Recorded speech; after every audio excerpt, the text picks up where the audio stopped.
Eh bien bonsoir tout le monde, ravie de vous retrouver pour ce petit moment d'écho. Vous avez vu, je suis à mon bureau, je suis punie. Bon, allez, non, c'est parce qu'on fait cette petite table là, qui va avec la grande, vous savez. Donc couleur loft, météorite pour les pieds. Et on va faire un bayadère anthracite. Voilà. Alors, qu'est-ce que j'ai besoin de quoi en fait? J'ai besoin du rouleau. Alors ce rouleau de masquage, il est vraiment extraordinaire, le rose. Puisque une fois que vous avez peint, il est vraiment... déjà, il est droit. Il va rester droit, il ne va pas se déformer et vous allez pouvoir... Ah ben alors, il est bien collé, je suis bien appuyée.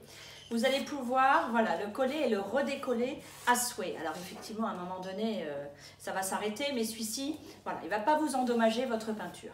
Et une fois que vous l'avez utilisé, hop, vous le recollez là. Vous attendez que la peinture que vous avez mis dessus sèche.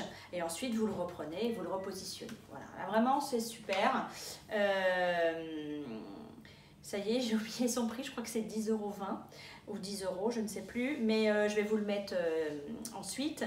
Eh bien, écoutez, il a 50 mètres. Donc ça, vous pouvez vraiment en avoir pour longtemps. Vous n'allez pas l'user comme ça. Alors... on va faire les bayadères.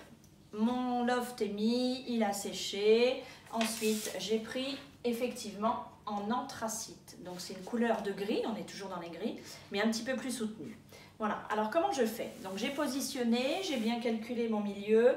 Je suis surtout dans le sens finalement du veinage du bois. Pourquoi?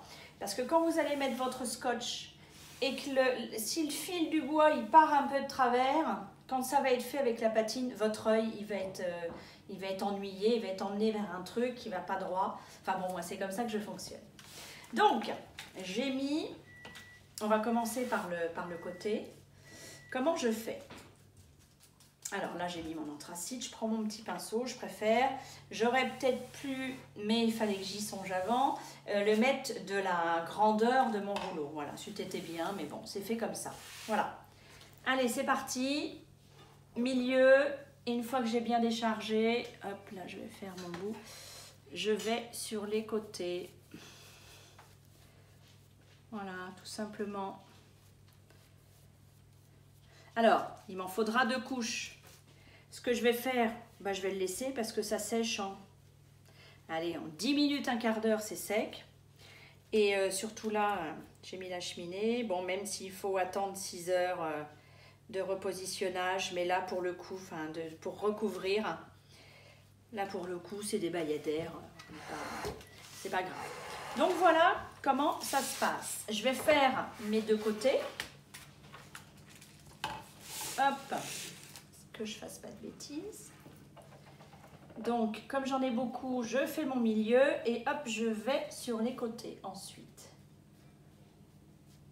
Il n'y a pas besoin d'avoir des paquets de peinture, ça ne sert absolument à rien. J'essaye de ne pas faire de surépaisseur, d'avoir toujours le même coup de pinceau. Voilà. Je fais mon bout. Comme ceci. Mon scotch est bien positionné, donc je vais le laisser finalement. Allez, je fais le milieu. Voilà. Mais le milieu, c'est pareil. Je prends de la peinture. J'en mets un petit peu là, comme ceci. Je n'attends pas que ça sèche. Je viens enduire mon rouleau et c'est parti. Voilà. Ce qu'il y a, c'est que... il faudra peut-être que je sois droite et de ma main surtout. Voilà. Ça ne sert à rien de vouloir couvrir la première fois. Ça ne sert absolument à rien puisque la deuxième couche va faire son travail, c'est-à-dire va vraiment combler et puis venir carrément boucher tout ce qui n'aurait pas été la première fois. Parce que là, on a souvent l'impression d'en avoir mis partout. Et c'est quand ça sèche, bien évidemment, qu'on voit les manques, puisque en dessous, c'est plus clair. Vous savez qu'il existe les Léopro gris aussi.